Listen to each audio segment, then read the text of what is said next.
आपल्यासोबत भाजप आमदार प्रसाद लाड आहेत, त्यांच्याशी आपण बातचीत करणार आहोत। काल सभागृहामध्ये घटना घडली, तुम्ही विरोधसुद्धा केला, आज आंदोलनसुद्धा केलं आणि अखेर आता कारवाई झालेली आहे। 5 दिवसाचं निलंबन झालेलं आहे, काय सांगाल? कारवाई झालं त्याचा मी आनंद व्यक्त करणार नाही। कारवाई होणं हे भाग होतं। ज्या पद्धतीमधील राज्यातील महिला भगिनी मातांचा अपमान अंबादास दानवेंनी केला तो निषेधार्थ होता।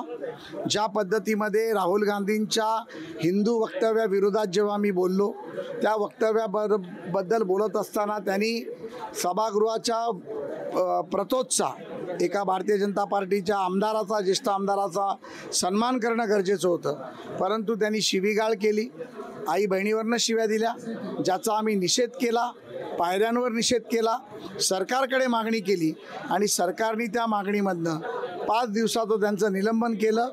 याबद्दल त्यांना माता बहिणींना दिलेल्या शिव्याबद्दल योग्य शिक्षा मिळाली असं माझं मत आहे। लाडसाहेब, एकंदरीत जी घटना घडली त्याच्याविरोधात ते माफीसुद्धा मागणार होते, परंतु हे सगळं ठरवून केलं असं विरोधक म्हणतात। असं आहे की माझा आपल्या माध्यमातून तमाम जनतेला, तुम्हाला स्वतःला विचारणं आहे, एखाद्या व्यक्तीने तुमच्या आईला, मातेला, भगिनीला जर शिवी दिली आणि त्यानंतर त्यांनी माफी मागितली तर त्याला काय अर्थ आहे? ज्या सभागृहात तुम्ही बसता त्या सभागृहातून संपूर्ण देश बघत असतो। मला काल अमेरिका, कॅनडा, युरोप, लंडन, अमेरिकेपासून फोन आले। घडलेल्या घटनेबद्दल लोक चिंतित होती, मला विचारत होती, काही तज्ज्ञांचे फोन आले।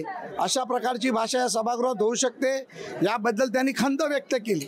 काही ज्येष्ठ नेत्यांचे फोन आले, त्यांनी देखील या सभागृहात 4-4, 5-5 वेळा काम केलं, त्यांनी देखील दुःख व्यक्त केलं। त्यामुळे अशा प्रकारच्या कृत्याचं समर्थन होणार नाही आणि हा पायंडा पाडला जाणार नाही।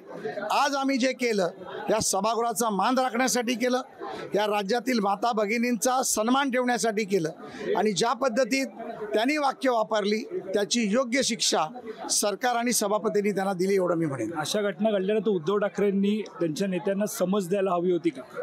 उद्धव ठाकरेंनी स्वतः माफी मागितली हे मी मीडियाच्या माध्यमातून पाहिलं।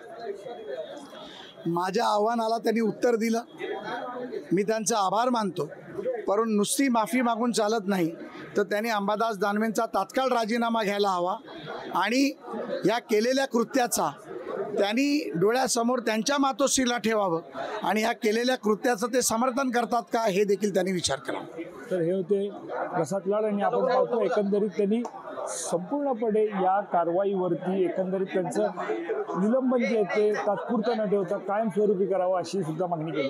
कॅमेरा पर्सन अवधेश कोहलीसह मी वैभव पाटील, मुंबई।